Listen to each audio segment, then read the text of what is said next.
이스라엘 민족에게는 지파가 12개죠. 12지파 중에서 2지파 반이 지금 모세를 찾아왔습니다. 그 지파 이름은요, 르우벤, 갓 지파와 므낫세라는 지파의 2분의 1 반이 모세를 찾아와서 특별한 요청을 합니다. 이런 모세는 가나안 땅을 들어가지를 못했기 때문에 모세가 살아있는 이 시점에서는 가나안 땅에 들어가기 직전입니다. 직전인데 찾아와서 지금 어떤 요청을 하게 되는가 하면 가나안을 건너서 저 서쪽편 땅 가나안 땅의 한 부분을 우리에게 주세요 이렇게 요청하지 않고요, 요단 건너기 전에 동쪽편 땅을 지금 야셀과 길르앗이라는 땅을 1절에 보니까 정복을 했어요. 이 땅을 달라는 겁니다. 요단 동쪽편 땅을 주십시오. 그때 모세의 반응이 깜짝 놀랍니다. 그리고 굉장히 화를 냅니다. 너희들이 여호수아와 갈렙이 40년 전에 여호수아와 갈렙만 하나님을 온전히 쫓고 다른 사람들과 다른 백성들은 하나님을 쫓지 못해서 얼마나 하나님 앞에 책망을 받고 40년이라는 세월을 지금 허비하지 않았냐. 근데 또 지금 엉뚱한 길을 가려고 하느냐. 왜 가나안 땅으로 들어가지 않고 그러려고 하느냐. 그랬더니 그게 아니라는 거예요. 이들은 우리도 가나안 땅에 들어가서 9지파 반, 아직까지 가나안 땅을 정복하지 못한, 그래서 땅이 없는 이 9지파 반을 위해서 이들이 전쟁에서 이기고 땅을 차지하는데 가장 앞장서서 싸우겠습니다. 그래서 여호와 앞에서라는 단어가요 오늘 계속 반복되고 있습니다. 코람데로는 라틴어죠. 근데 싸우는데 우리는 이 땅을 달라는 거예요. 요단 동쪽편 땅을 주시면 우리가 우리 가족을 위한 우리를 짓고 집을 짓고 나서 아이와 이제 부녀들은 두고 그 다음에 우리는 요단강을 건너가서 우리 형제들이 지체들이 땅을 차지하는데 앞장서서 싸우겠습니다. 처음에는 모세가 그들을 책망하면서요, 너희들만 여기 남아서 땅을 차지하면 9지파 반은 얼마나 낙심되겠느냐. 그리고 이것은 하나님 앞에 범죄합니다. 그렇게 책망을 했죠. 그런데 그 이야기를 듣고 나서, 그리고 요단강을 건너가서 그 땅을 차지하게 됐을 때 우리는 그곳에서 땅을 기업으로 받지 않겠습니다. 소유로 받지 않겠습니다. 우리는 이것으로 충분합니다. 그렇게 이제 제안을 한 거예요. 그랬더니 모세가 듣고 설득이 된 거예요. 그러면 좋다. 그렇게 해서 이들이 이런 상황에서 이제 요단 동쪽편 땅은 르우벤과 갓과 므낫세 반지파에게 주어집니다. 기업으로요. 자, 이런 내용을 우리가 보면서 자연스럽게 지금 우리가 깨닫게 되는 것은 지금 하나님의 관심이 어디에 있죠? 이스라엘 백성들이 광야를 지나고 430년 동안 애굽에 종살이 하던 데서 하나님께서 그들을 건져내셔서 모세의 영도로 가나안 땅을 진군하는데, 광야를 거쳐서 그 땅을 들어가는 입장에서 뭘 약속합니까? 약속의 땅, 젖과 꿀이 흐르는 땅을 주겠다고 약속하죠. 하나님의 관심은 하나님 백성들이 기업을 갖는 것, 소유를 갖는 것에 대한 관심이 있으세요. 그리고 지금 모세와 12지파 반과의 지금 대화 속에서도 지금 기업에 대한, 소유에 대한 자연스러운 지금 대화가 흘러가고 있죠. 그래서 무소유는 하나님의 말씀의 원리가 아닙니다. 우리가 어떤 사람이 나는 무소유다, 나는 무소유를 지향한다, 그러면 참 보기 좋고 듣기 좋은 거로 보이지만 일반적 보편적으로 볼 때 인간이 살아가면서 무소유 정신은 하나님의 뜻이 아니에요. 하나님은 물론 이 소유와 기업의 출발은 축복은 하나님께로부터 주어지는 거지만 그것은 하나님의 뜻이 아니다. 그래서 하나님은 하나님의 백성들이 어떤 땅이든 어떤 거주하는 것이든 어떤 소유를 통해서 하나님의 뜻을 이루어가는 것이 일반적인 하나님의 말씀의 원리다라는 것을 믿으시기 바랍니다. 그래서 소유를 비난해서도 안 되고요, 속세를 떠나 사는 삶이 아닌 세상 한복판에서 소유를 통해 하나님의 뜻을 이루며 그분이 기뻐하시는 삶을 살아가는 것이 성경이 보여주는 가치다라는 것입니다. 근데 이 르우벤과 갓과 므낫세의 2분의 1 지파가 뭘 결단하죠? 조금 전에 제가 두리뭉실하게 배경을 말씀드린 것처럼 9지파 반, 그러니까 형제들, 자기들의 형제 지파들이죠.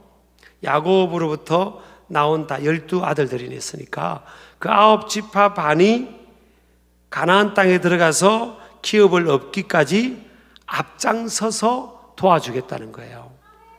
이게 그들의 첫 번째 결단입니다. 두 번째는 다른 지파들이 기업을 얻는 일이 마치기 전까지는 집과 가족이 있는 곳으로 돌아가지 않겠다는 겁니다. 대단한 헌신의 결단입니다. 세 번째는 뭐예요?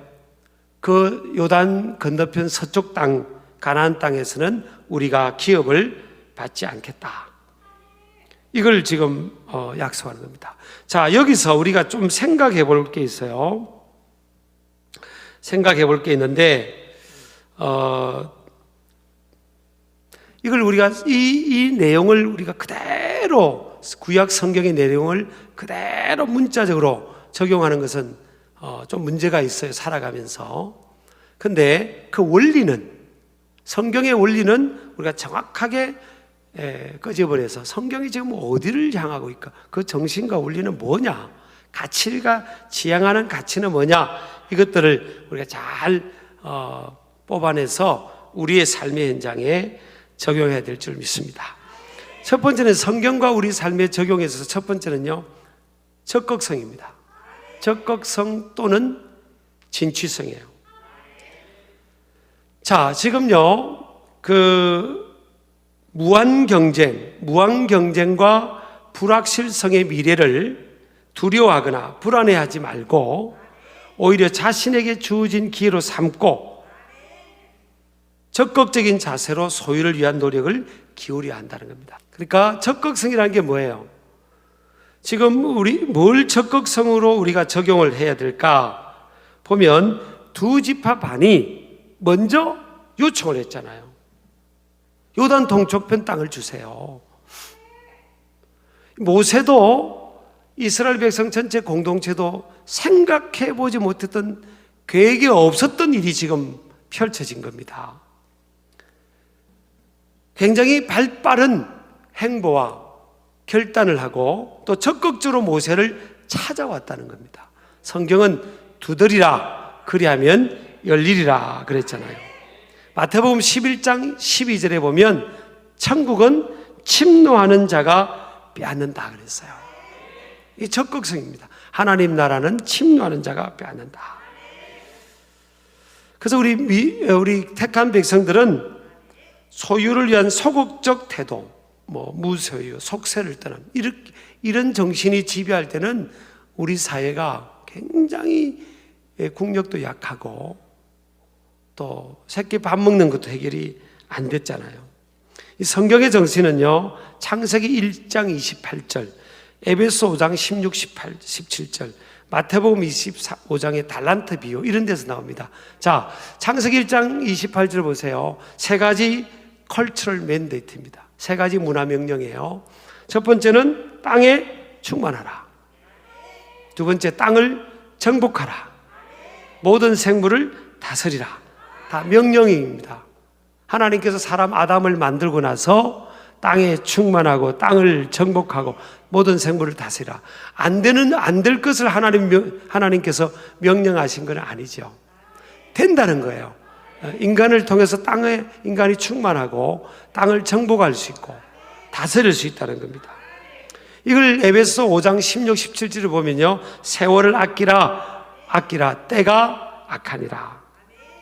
Take advantage of your opportunity that God gave you. 하나님이 너에게 주신 그 기회를 선용하라. 자, 여기서 기회는요, 시간이라는 그런 개념이죠. 컨셉이죠. 성경의 헬라어로 시간 개념은 크로노스라는 단어가 있고 또 카이로스라는 단어가 있는데, 이 크로노스라는 단어는 그냥 일반적으로 물길이 흐르는 것처럼 평범한 일반적인 시간을 말하고, 카이로스라는 시간은 하나님의 시간을 말합니다. 내 삶을 향한 하나님의 특별한 시간, 이삭과 리베카가 만났던 시간, 이런 그 특별한 시간들이잖아요. 이런 시간을 말할 때 이게 세월을 아끼라 그런 겁니다. 그러니까 하나님께서 내 삶 속에, 저와 여러분의 삶 속에 예비한, 준비한 특별한 그 시간이 있어요. 그거를 잃어버리지 마라. 그것을 잘 선용하라 그런 거죠. 이걸 또 이제 마태복음 25장의 달란트 비해 보면 5달란트, 2달란트, 1달란트 받은 사람이 나오잖아요. 근데 5개, 2개와 1개가 있는데, 여기서 이 성경의 이 무게 중심이 누가 몇 개를 가졌냐, 누가 5개를 가졌대, 누가 2개를 가졌대, 누가 1개를 가졌대, 이거에 관심이 없어요. 이게 무게 중심이 있는 게 아니에요. 성경은 가진 것 가지고 어떻게 활용했냐. 근데 5달란트하고 2달란트 받은 사람은 장사했다. 자기 가진 것을 가지고 적절한 곳에 장사했는데, 그 성경에 자세히 들어보면요, 무슨 장사했다는 말이 없어요. 이게 우리에게 하나님이 주신 자유입니다. 또 하나님께서 우리에게 뭘 주면서 저 산에서, 하나님 나라에서 리모트 컨트롤로, 리모컨으로 너는 이 장사만 하는 거야, 너는 이 장사만 해, 하나님께서 딱 해서 그냥 딱딱 정해줘서 그렇게 하질 않으셨어요.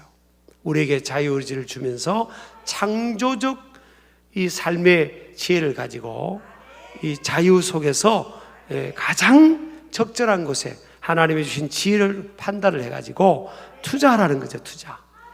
그래서 5개 받은 사람은 투자를 잘해가지고 10개를 남기고, 2개 받은 사람도 어떻게 장사를 해가지고 4개를 만들었어요. 근데 하나 받은 사람은 뭐예요? 아마 제가 볼 때는 아무것도 안 했는데 왜 안 했을까요? 속에 화가 나는 겁니다. 주인님이 나를 어떻게 알고 나한테 하나밖에 안 주냐고. 내가 정말 어떤 사람인데 이렇게 내가 이런 대우를 받을 수가 있냐고 이러면서 이제 속에 화가 있고, 이 분노가 있으면요, 사람은요, 이게 굳어집니다. 이 자기 자신을, 이 잠재력을 이게 터지지가 않아요. 사람이 감사하고 긍정적이야 이게 이 잠재력이, 포텐이 터지는 거죠. 속에서 분노가 있고 불평이 있고 원망이 있고 불공평한 그런 마음이란, 그런 삶이라고 생각하면요, 뭐가 이게 터져나오겠습니까? 그러니까 아무것도 안 하고 그냥 딱 땅에 묻어둔 겁니다. 여러분, 이게 얼마나 큰 손실인지 모릅니다. 왜냐하면 그 하나를 가지고 1달란트를 정말 창조적인 지혜가 있고 적극적인 사람한테 줬으면 뭐라도 또 남겼을 텐데, 그 사람이 갖고 있어가지고, 그래가지고 좀 그것도 못 남겼잖아요. 그래서 주인님이 나중에 빼앗아 버리지 않습니까? 여러분, 빼앗기지 마시기 바랍니다. 성경의 정신은 여러분, 하나님이 저와 여러분을 창조하셨기 때문에 환경에 꺾이지 말고 믿음의 눈이 열려서 내가 생각하지 못한 그런 것들을 바라보면서, 또 그것이 보일 때는 적극적으로, 지금 두 집 밥 안에 찾아왔잖아요. 우리 달라고 어떻게든 내 인생을 창조적으로 매니지먼트를 해야 되는 겁니다. 우리가 얼마나, 우리 각자가 하나님 앞에 귀한 존재입니까? 하나님 아버지의 자녀인데 아버지께서 우리를 안 도와주시겠냐는 거예요. 그래서 우리 삶을 통해 뭐예요? 하나님의 영광을 드러내고 하나님의 살아계심을 드러내고 해야 되잖아요. 우리 아멘 하시기 바랍니다. 두 번째는요, 고정관념 탈피입니다. 고정관념 탈피예요. 내가 살아왔던 그 틀, 이건요 행동의 틀만이 아니에요. 생각의 틀, 가치관의 틀. 내가 항상, 사람들은 자기가 옳다고 생각하는 그 틀이 있어요. 내 경험이 항상 최선이라고 생각하는 이 잘못된 틀이 있어요. 근데 그 틀 속에만 갇히면요 경쟁력이 없습니다. 이 적극성은 아까 뭐라고 말씀했죠? 우리가 살아가는 세상 속에 무한 경쟁. 불확실한 미래에 지금 무한 경쟁입니다. 왜 경쟁을 어려워합니까? 경쟁한다는 것을, 여러분, 내 이름만을 위해서 경쟁하면 나중에 허무하죠. 그러나 이 땅에서 하나님의 영광을 위해서 믿는 우리가 경쟁한다. 그래서 이 살아가는 삶은 정글의 법칙과 같은 삶이기 때문에 그걸 우리가 어려워할 필요가 없어요. 주님이 함께하니까 나는 이 싸움에 도전하고 이기리라. 그 경쟁에 대해서 왜 어려워합니까? 적당한 이 경쟁의식은요 자기를 발전시킵니다. 그래, 경쟁하자. 저는 우리 친구 중에서요 아주 이렇게 뛰어난 친구들이 있다든지 어떤 분야에 그러면 딱 도전이 됩니다. 야, 저 친구 저렇게 가려고 사는구나. 야, 그래, 나도 그렇게 하자. 도전을 갖는 거죠. 도전을 끊임없이 도전하고 하나님 앞에서 이 무한 경쟁 속에서 하나님 영광을 드러내기 위해서 그렇게 도전하는 거죠. 저는 이 경쟁심을 가지라게 해요. 무한 경쟁이라는 이 사회 안에서 이 진취성, 적극성, 도전 정신을 갖고 이걸 뚫고 나가라는 거예요. 뚫고 나가는 거. 그러려면 뭐예요? 고정관념. 우리 지파, 우리 땅은 저쪽 강 건너편에 당연히 있을 거야. 그게 고정관념 아닙니까? 성경이 원하는 정신은 뭡니까? 고정관념 탈피입니다. 고정관념 탈피라. 네가 왜 꼭 이 길만은 고수하려고 그러냐? 왜 막혀있는 이 길만이 네 길이라고 생각하고 네가 그 속에서 좌절하고 절망 속에서 그렇게 헤매냐? 왜 다른 길은 없냐? 하나님이 다른 길은 못 만들 것 같으냐? 성경은 우리에게 지금 그렇게 말씀하는 거예요. 그럼 이 길이 막히면 다 내 인생이 다 끝난 것처럼 생각하는 그런 사람들이 우리 안에 있어서는 안 된다는 거예요. 성경은 그게 아니라는 겁니다. 어쩌면 우리가 합력하여 선을 이룬다고 우리가 그 말씀을 외우기도 했잖아요. 정말 내가 원하는 계획, 내가 원하는 틀하고는 다른 상황이 우리 앞에서 놓여지고 연출되어도 하나님은 합력하여 선을 이루지. 항상 이런 생각하는 겁니다. 그래서 오픈 마인드를 가져야 됩니다. 항상 주어진 상황 속에서 이 마음이 오픈네스가 돼야 됩니다. 열려져야 돼요. 그 다음에 이 두 지파 반 사람들이 뭘 결단합니까? 우리가 강을 건너가서 9지파 반 사람들이 그 땅에서 전쟁을 치를 때 제일 앞장서겠습니다. 그리고 그 땅을 그들이 기업을 다 가질 때까지 우리는 집으로 돌아오지 않겠습니다. 여러분, 30년 동안 전쟁이 벌어집니다. 우리는 이게 두 지파 반 우리 땅은 다 차지했으니까 우리 무슨 고생해요? 우리는 그냥 여기서 끝낼게요. 이게 아니라는 겁니다. 만약 그렇게 했으면요, 이거는 9지파 반의 남은 공동체 구성원들의 마음을 얼마나 낙심시켰겠어요. 이것이 또 성경에 뭐라고 합니까? 범죄라고 합니다. 23절에 보니까 너희가 만일 그같이 아니하면 여호와께 범죄함이니 너희 죄가 반드시 너희를 찾아낼 줄 알라. 나만 생각하며 살아가는 것이, 여러분, 이건 다른 사람들을 내 문제가 해결됐다고 해서 나만 생각하면 다른 공동체 지체들을 낙심시키고요, 상처를 주고, 그것이 하나님 앞에 범죄가 되고 죄가 될 수 있다는 겁니다. 그리고 또 이들이 뭘 합니까? 우리는 그곳에 가서 가나안 땅을 정복했을 때 그쪽 땅은 기업으로 받지 않겠습니다. 이건 뭐예요? 소유에 대한 만족의 자세죠. 성경은 내게 주어진 것 안에서 열심히 더 적극적으로 살아야 되지만 소유의 기본적 문제가 해결됐을 때는 뭐예요? 만족하라는 겁니다. 성경은요, 희년 정신 알죠? 50년 되면 땅도 돌려주라고. 그리고 사람을 고용하거나 그 노예로 머슴으로 산 사람을 이스라엘 백성들이면 돌려주라고. 그 희년의 정신이잖아요. 물론 이걸 그대로 적용하면 우리 사회가 큰 혼돈이 오면서 이루어지지는 않을 겁니다. 그러나 그 정신을 보자고요. 이 정신에 깔린 건 뭐예요?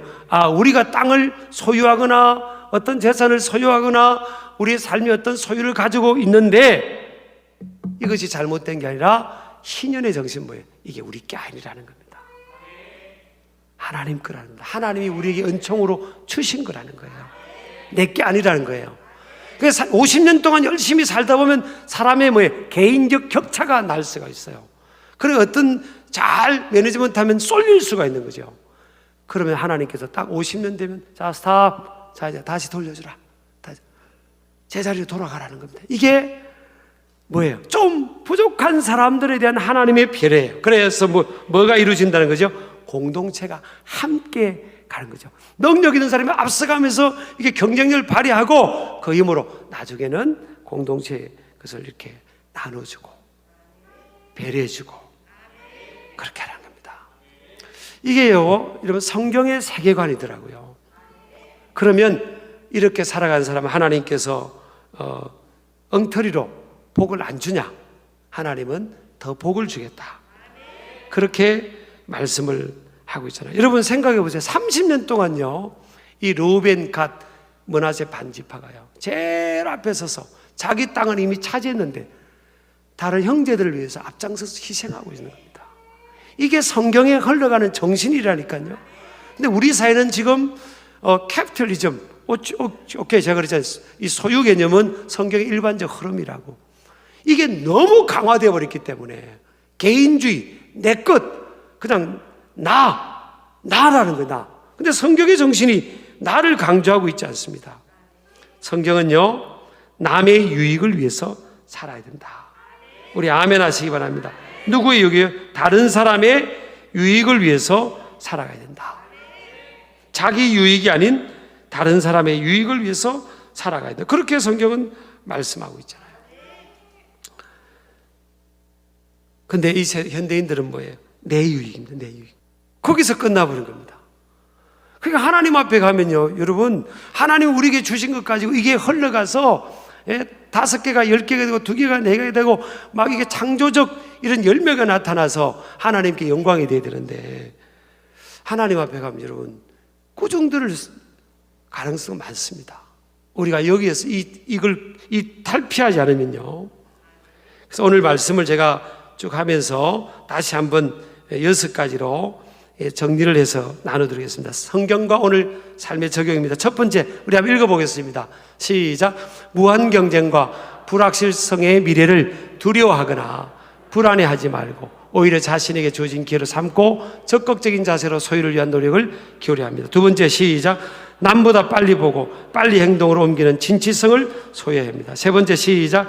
과거의 틀이나 고정관념에 얽매이지 말고 발빠른 사고의 전환을 통해 위기를 기회로 삼아야 합니다. 네 번째, 모든 상황 속에서 주어진 소유나 포지션은 하나님께서 주신 축복으로 믿고 더 큰 욕심에 빠져들지 말아야 합니다. 자족해야 됩니다.